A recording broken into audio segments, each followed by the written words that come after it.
First thing I knew about Tony was when I got a visiting card in the post box for this person that I didn't know much about, although I had warning because Andy, who I had been visiting in the prison already, had said that there was someone else that was interested in just someone to come and visit him, and I had said I was happy enough, so it was that visiting card, a little small square card that comes in the post, but I was always happy to see a card.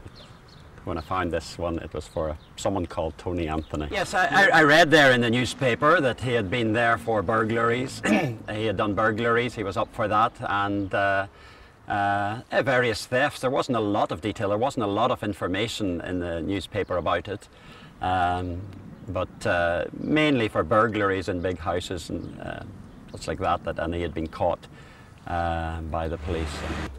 And first time I went in and saw Tony Anthony, in one sense I didn't have any pre-expectations.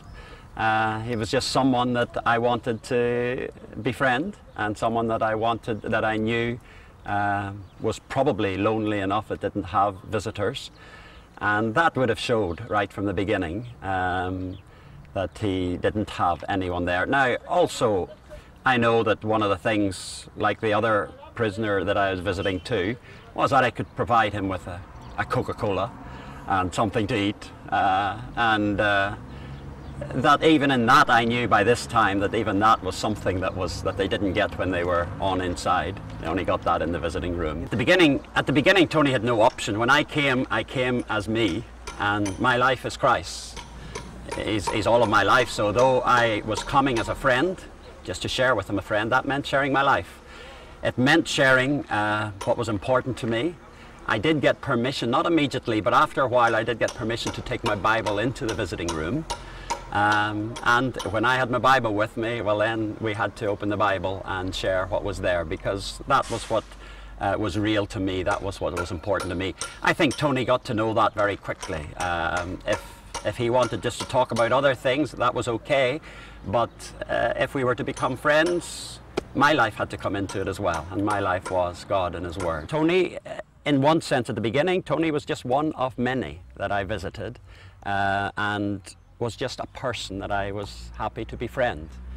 Now he did become a very close friend as time went on, but that was it. My heart was to, in befriending people, to share the freedom that I had got myself from getting to know Christ.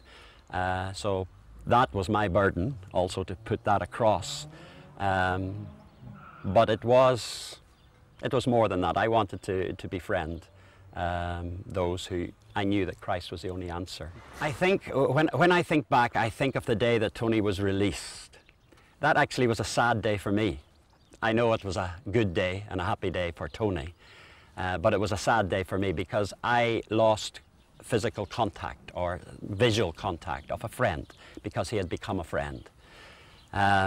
Meeting him back here now after so many years, and we have met one or two other times in other places, but every time I meet him it's a reunion of good friends. We do keep in contact, so the friendship continues, but physically meeting and visually meeting each other, that's special.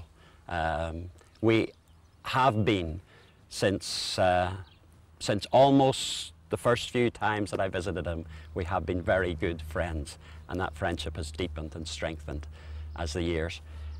It helps that we are brothers in Christ. That helps to deepen that friendship. But Tony is special to me, and I feel he's special, that I'm special to him. We are good friends. We've been involved in his life in praying for him, keeping an eye on what's happening, and we also had the privilege of being there at his wedding and of performing the wedding ceremony, and that was very special for me.